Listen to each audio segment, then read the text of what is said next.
मनुष्य वही बनता है जो वह अपने भीतर सोचता है। तुम जो चाहोगे वही बन जाओगे, लेकिन यह चाहना कोई साधारण चाहना नहीं है। यह चाहना तुम्हारी पूरी चेतना का बीज है। अगर तुम्हारे भीतर डर है तो तुम डर ही बन जाओगे। अगर तुम्हारे भीतर संदेह है तो तुम्हारा जीवन एक संदेह का जीवन होगा।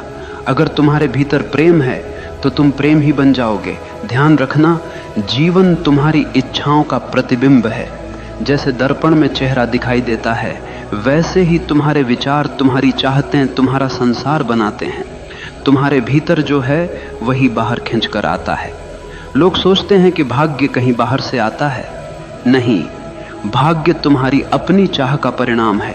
जो तुम गहराई से चाहते हो वही धीरे धीरे तुम्हारे अस्तित्व का हिस्सा बन जाता है। इसलिए अगर तुम महान बनना चाहते हो तो चाहना पर्याप्त नहीं है। उस चाह को अपने जीवन की धड़कन बना दो। उस चाह के पीछे लग जाओ जैसे कोई प्यासा रेगिस्तान में पानी खोजता है। तुम्हारी चाह जितनी गहरी होगी उतनी ही जल्दी वह तुम्हारी हकीकत बन जाएगी। पहला सत्य, विचार ही वास्तविकता का बीज है। मनुष्य हमेशा यह मानता आया है कि वास्तविकता बाहर से आती है। वह सोचता है कि किस्मत आसमान से गिरती है, अवसर समाज देता है और सफलता संयोग से मिलती है, लेकिन यह केवल एक भ्रम है। सच्चाई यह है कि वास्तविकता की जड़ें तुम्हारे भीतर हैं। तुम्हारे विचार ही वह बीज हैं जिनसे तुम्हारा भविष्य जन्म लेता है। अगर बीज रोगी हो तो पेड़ कभी फलदार नहीं हो सकता, और अगर बीज स्वस्थ हो तो कोई भी तूफान तुम्हें रोक नहीं सकता।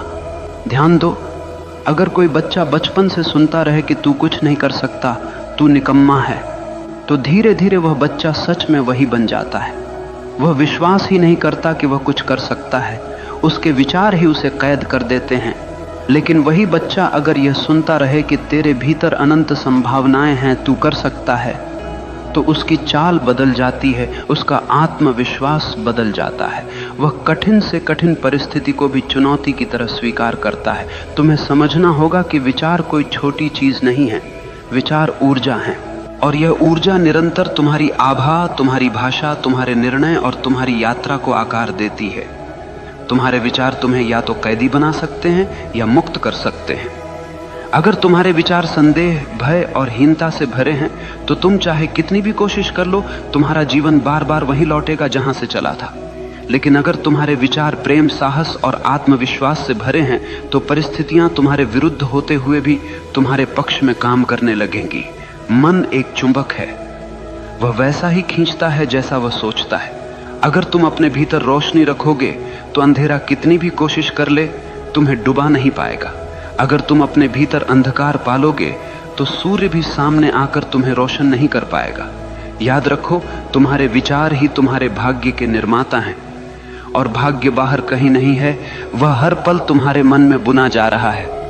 इसलिए सबसे पहला कदम है अपने विचारों को पहचानो। हर नकारात्मक विचार को पकड़ो और देखो कि वह तुम्हें कहां ले जाएगा, और फिर उसे छोड़ दो। हर सकारात्मक विचार को पोषित करो, क्योंकि वही तुम्हें वहां ले जाएगा जहां तुम जाना चाहते हो। विचार बदलो तो जीवन बदल जाएगा। विचार ऊंचे रखो तो जीवन ऊंचाइयों तक पहुंचेगा, और अगर विचार गहरे हों तो जीवन भी गहराई पा जाएगा। दूसरा सत्य, चाहत केवल सोचना नहीं, जीना है। लोग कहते हैं, मैं यह बनना चाहता हूं, मैं वो करना चाहता हूं, लेकिन उनकी चाहत केवल शब्दों तक सीमित रहती है। वह चाहत इतनी हल्की होती है कि पहला ही तूफान उसे उड़ा ले जाता है। ध्यान रखना, सच्ची चाहत सिर्फ सोचने का नाम नहीं है, वह जीने का नाम है। अगर तुम्हें कुछ पाना है तो तुम्हारी हर धड़कन उसी के साथ तालमेल में होनी चाहिए। जैसे कोई प्यासा रेगिस्तान में चल रहा हो, उसे केवल पानी चाहिए। वह आसपास के पेड़ नहीं देखता, वह रेत नहीं देखता, वह तारों का सौंदर्य भी नहीं देखता। उसकी आंखें सिर्फ पानी खोज रही होती हैं। यही है गहरी चाहत। लेकिन आम आदमी की चाहत कैसी होती है? वह कहता है, मुझे सफलता चाहिए, लेकिन साथ ही वह आलस्य को गले लगाकर सोता है। वह कहता है, मुझे ज्ञान चाहिए, लेकिन वह घंटों फालतू की क्रियाओं और गलत सोच में डूबा रहता है। वह कहता है, मुझे आत्मा की शांति चाहिए, लेकिन उसकी आदतें शांति के विपरीत हैं। तो यह चाहत नहीं है, ये केवल कल्पना है। सच्ची चाहत तब होती है जब तुम्हारा पूरा अस्तित्व उसी दिशा में लग जाए। तुम्हारी सांसें, तुम्हारा रक्त, तुम्हारी आंखें, तुम्हारा सोचना, तुम्हारा चलना, सब कुछ उसी की तरफ बढ़ने लगे। तब दुनिया की कोई ताकत तुम्हें रोक नहीं सकती। गौर करना, जिन्होंने इतिहास बदला उनकी चाहतें साधारण नहीं थीं। बुद्ध ने केवल सत्य की चाहत की और उसी चाहत ने उन्हें राजमहलों से जंगल तक पहुंचा दिया। एडिसन ने केवल रोशनी की चाहत की और उसी चाहत ने अंधेरे में बल्ब जला दिया।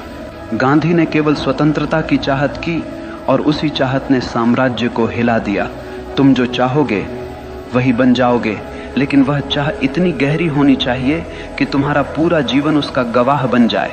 अगर चाह सतही है तो वह कभी पूरी नहीं होगी, लेकिन अगर चाह गहरी है तो ब्रह्मांड भी तुम्हारी मदद के लिए रास्ता बनाने लगता है।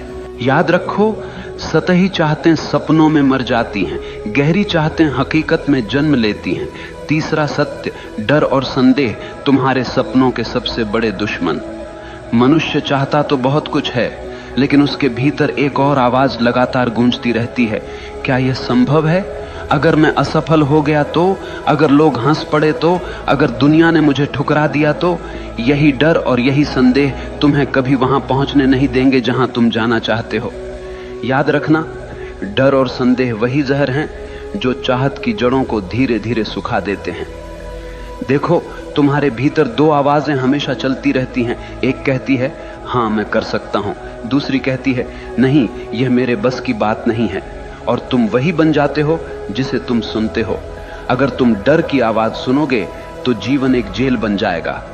तुम अपने सपनों के दरवाजे खोल ही नहीं पाओगे। तुम कोशिश करने से पहले ही हार मान लोगे। डर तुम्हें यकीन दिलाएगा कि सुरक्षित रहना ही समझदारी है, लेकिन ध्यान रखना, सुरक्षित रहने वाले लोग कभी महान नहीं बनते, वे केवल भीड़ में गुम हो जाते हैं। और अगर तुम साहस की आवाज सुनोगे तो दुनिया कहेगी पागल है, लेकिन वही पागलपन तुम्हें ऊंचाइयों पर ले जाएगा। हर महान इंसान को कभी न कभी पागल कहा गया है, क्योंकि उसने डर को नकार दिया और संदेह को त्याग दिया। ध्यान से समझना, डर असली नहीं होता, वह केवल एक कल्पना है। तुम सोचते हो कि भविष्य में कुछ गलत होगा, लेकिन भविष्य अभी आया ही कहां है। तुम डर को अपनी सोच से पैदा करते हो और फिर उसी डर में जीते हो। इसलिए अगर तुम सच में वही बनना चाहते हो जो तुम चाहते हो, तो सबसे पहले अपने डर को पहचानो, उसे चुनौती दो। हर बार जब डर कहे तू नहीं कर सकता, तुम्हारा उत्तर होना चाहिए मैं करके दिखाऊंगा। और धीरे धीरे डर कमजोर हो जाएगा, साहस मजबूत हो जाएगा। याद रखना, डर तुम्हें कैद करता है, साहस तुम्हें मुक्त करता है। जो इंसान अपने डर से ऊपर उठ गया, वह चाहे कुछ भी चाह ले पूरा करके रहेगा, क्योंकि अब उसके रास्ते में कोई रुकावट नहीं है। चौथा सत्य, परिस्थितियां तुम्हें नहीं गढ़ती, तुम्हारा दृष्टिकोण गढ़ता है। लोग हमेशा शिकायत करते रहते हैं, मेरी हालत खराब है, मेरी परिस्थितियां कठिन हैं, मेरा परिवार मेरा साथ नहीं देता, समाज मुझे रोकता है।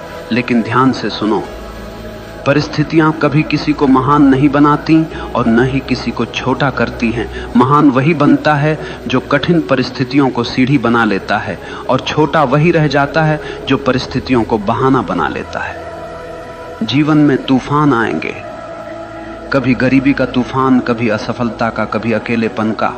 लेकिन असली प्रश्न यह नहीं है कि तूफान कितना बड़ा है, असली प्रश्न यह है कि तुम उसे देखने का दृष्टिकोण क्या रखते हो। एक ही परिस्थिति में दो इंसान होते हैं, एक टूट जाता है, हार मान लेता है, दूसरा उसी परिस्थिति में और भी मजबूत हो जाता है। फर्क केवल दृष्टिकोण का होता है। अगर तुम्हारा दृष्टिकोण यह है कि हर मुश्किल मुझे कुछ सिखाने आई है, तो वह मुश्किल तुम्हारा शिक्षक बन जाएगी। लेकिन अगर तुम्हारा दृष्टिकोण यह है कि मुश्किलें मुझे तोड़ने आई हैं, तो वह मुश्किल सच में तुम्हें तोड़ देगी। याद रखना, जीवन कभी तुम्हारे हिसाब से नहीं चलेगा, लेकिन तुम्हारे पास एक आजादी हमेशा है। कैसे प्रतिक्रिया देनी है, यह तुम पर निर्भर करता है। बुद्ध ने कहा था, दुख तुम्हारे पास आता है, लेकिन दुख को पकड़ कर रखना तुम्हारा चुनाव है। तुम्हें यह समझना होगा कि तुम्हारे सपनों को रोकने वाली सबसे बड़ी दीवार बाहर की दुनिया नहीं है, बल्कि तुम्हारे अंदर का नकारात्मक दृष्टिकोण है। अगर तुम चाहो तो हर परिस्थिति को अवसर में बदल सकते हो, ठीक वैसे ही जैसे सीप में रेत का छोटा सा कण मोती बन जाता है। वही रेत अगर बाहर पड़ी रहती तो कोई मूल्य न होता, लेकिन सीप ने उसे मोती बना दिया, क्योंकि उसने उसे स्वीकारा और रूपांतरित किया। तुम्हारा जीवन भी वैसा ही है। परिस्थितियां रेत के दाने हैं, अगर तुम उन्हें सही दृष्टिकोण से पकड़ोगे तो वही मोती बन जाएंगे। इसीलिए अगर तुम जो चाहो वो बनना चाहते हो तो सबसे पहले अपने दृष्टिकोण को बदलो। परिस्थितियां चाहे जैसी हों, तुम्हारी नजर उन्हें या तो बोझ बना सकती है या वरदान। 5वां सत्य, अनुशासन चाहत को हकीकत में बदलने का सेतु। देखो, चाहत रखना आसान है, हर आदमी चाहता है। कोई अमीर बनना चाहता है, कोई सफल, कोई शांत, कोई महान, लेकिन चाहत अकेली कुछ नहीं कर सकती। चाहत को हकीकत तक पहुंचाने के लिए एक पुल चाहिए, और उस पुल का नाम है अनुशासन, डिसिप्लिन। बिना अनुशासन के चाहत वैसी ही है जैसे बिना ईंधन की कार खड़ी रहेगी, कहीं नहीं जाएगी। सोचो, अगर तुम यह चाहते हो कि तुम्हारा शरीर स्वस्थ हो तो केवल सोचने से कुछ नहीं होगा। तुम्हें रोज व्यायाम करना होगा, सही भोजन करना होगा, आलस्य छोड़ना होगा। यही अनुशासन है। अगर तुम यह चाहते हो कि तुम्हारा जीवन ज्ञान से भरा हो तो केवल यह चाहना कि काश मैं बुद्धिमान बनूं बेकार है। तुम्हें किताबें पढ़नी होंगी, ध्यान करना होगा, अपने भीतर प्रश्नों को गहराई से देखना होगा। यही अनुशासन है। याद रखना, चाहत बीज है और अनुशासन उसका पानी। बीज कितना भी महान क्यों न हो, अगर उसे पानी न मिले तो वह सूख जाएगा। ठीक वैसे ही तुम्हारी चाहतें बिना अनुशासन के मर जाती हैं।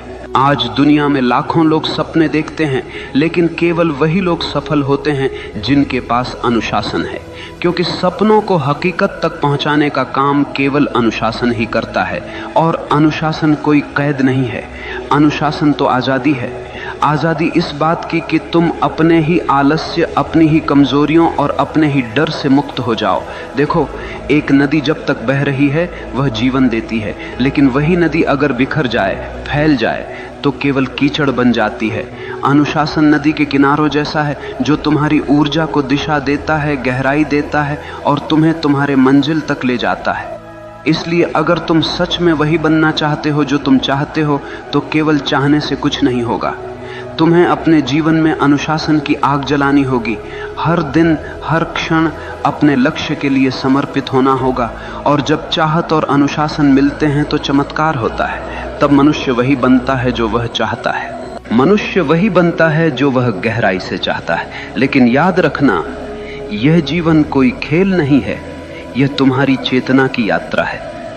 अगर तुम अपने भीतर नीच विचार रखोगे तो तुम जीवन को नरक बना लोगे, और अगर तुम अपने भीतर ऊंचे विचार, गहरी चाहत और अनुशासन रखोगे तो यही जीवन तुम्हें स्वर्ग बना देगा। सवाल ये नहीं है कि दुनिया तुम्हारे खिलाफ है या साथ में है, सवाल यह है कि तुम अपने साथ हो या नहीं।